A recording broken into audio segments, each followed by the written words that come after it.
meja është një sinonim i shqiptarisë, ku flen babi im që i takon besimit katolik dhe ku flen kujshia që i takon besimit musliman. Shqiptarët kanë qenë çdo herë të lidhur për komb, fenë kanë pas lidhje shpirtërore, po kombin e kanë pas lidhje shpirtërore dhe kanë pas gjithçka.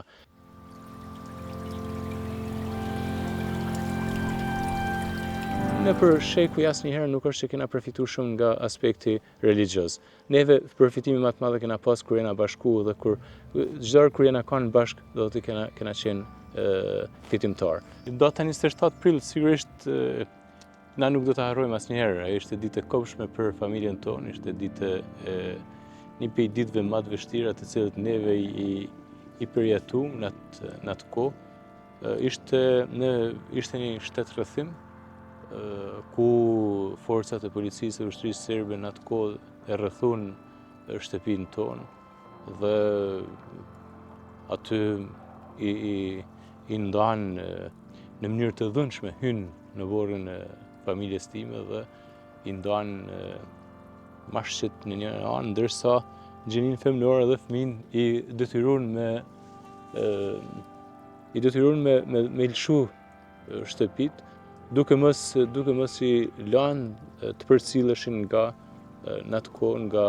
babi im dhe nga gjyshi, edhe duke ndalu edhe vllain tim i cili në atë kohë kishte vetëm 16 vite, akoma nuk i kishte plotësuar të 17-at.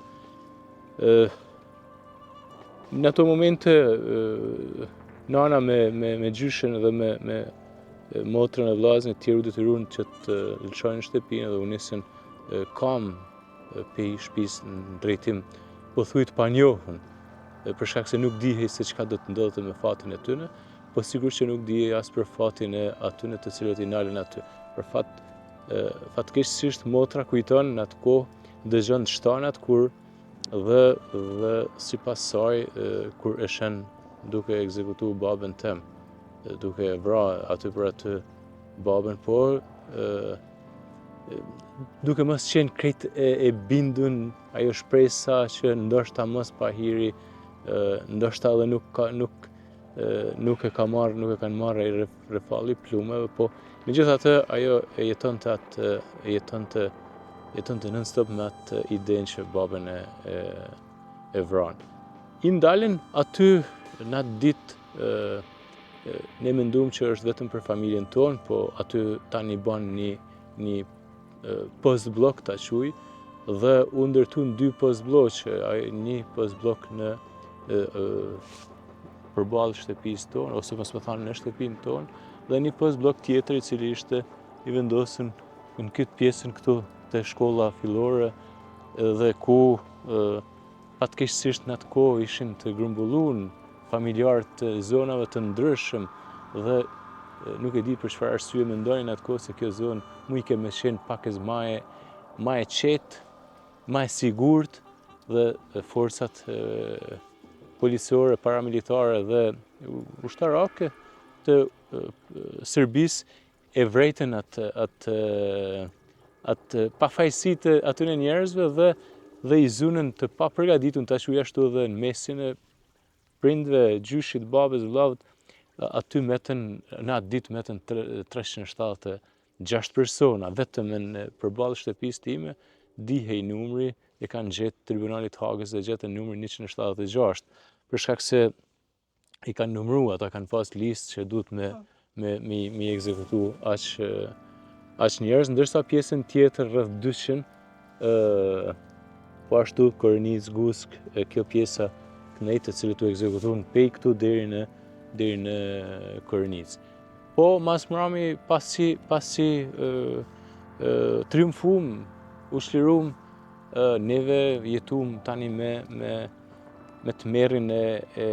një të panjohure, për shkak se nuk i gjendshim të afërmit tanë, nuk e dinim se ç'ndodhi. Njerëzit ishin ndalë, por nuk ekzistonin. Pyetshim njerëzit nuk dinin me na tregu se ku ndodheshin ata, se kishte ndodhur me ta. Neve në familjen tonë kemi ende 3 të tjerë të pagjetun, që janë 2 agjet e babës tëmë me gjithë djali i agjes, dhe imagjino akoma familjet tona nuk janë plotësisht të qeta për shkak se akoma mungojnë të afërmit tanë. Po një gjë që na qetëson është që vërtet neve kemi dhënë shpesh herë, kemi dhënë gjatë gjithë kohës gjak për këtë vend, dhe gjaku i tyre tashma frymon dhe na ka dhënë mundësinë që neve sot të frymojmë shlirë, sot të festojmë shlirë, sot është tani ma edhe në 27 prillet, çdo 27 prillet tashma kena fillu edhe me ndi edhe si vend për kujtimi, po edhe një vend falënderimi, një vend edhe ne do të mundohemi që në tarmen ta kthejmë edhe një vend feste. Ditët e sotme shpesh herë po dim me bë ndamjen mes Kosovës dhe Shqipërisë. Mos harrojmë një gjë. Familja ime eci kam nga këtu deri në Kukës. Po kur shkoj në Kukës e gjeti një mikpritje vllazërore, nuk hyni në familje katolike, nuk shkoj në familje, po shkoj në familje shqiptare. Dhe asnjëherë nuk i pyeti se çfarë familje ishte, se cilit besimi përkiste. Po shkoj në vendin Am, shkoj në vendin Shqipëri, e cila vërtet i hapi dyrt dhe i priti krahapun me atë që kishin, me atë në kushtet të cilat i kishin, edhe ata në atë kohë ishin mjaft në vështirësi për veten e vet, po e kishin shpirtin e madh, kishin zemrën e madhe. Dhe sot pas 26 viteve ndoshta kemi harruar se çka është bë, çka është bë këtu, çka është bë në Kosovë, dhe si na kanë prit atje, dhe si kemi shku ne atje.